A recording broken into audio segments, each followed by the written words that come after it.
তবে উনি আমাকে জিজ্ঞেস করেছেন যে দেশের বর্তমান অবস্থাটা কি আছে এখন। তো দেশের বর্তমান অবস্থা কি আছে এটা তো মাত্র আমি 2 দিন আগে আসছি, এখন এর মধ্যে খুব একটা পরিবর্তন হয় নাই। দেশে একটা নির্বাচনী কথাবার্তা হচ্ছে, এইটুকুই, আর কিছু বলার নেই ওনাকে।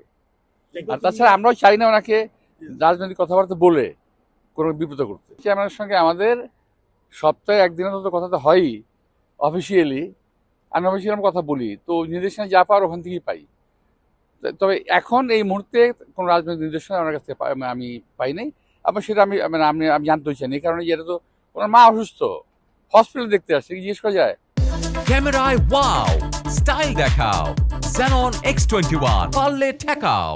মানসিক দিক থেকে তো উনি সবসময় অনেক স্ট্রং ছিলেন জন্যই আজকে কিন্তু উনি এই জায়গায় মানে এখনো এইভাবেই মানে মেরুদণ্ড সোজা করেই দাঁড়িয়ে আছেন। নাহলে অনেক আগে অন্য কোনো মহিলা হলে আর এতদিন খুঁজে পাওয়া যেত না। তো এখন তো সবার পরিবারের সবার সাথে আছেন, এখন আরো ভালো আছেন ইনশাল্লাহ।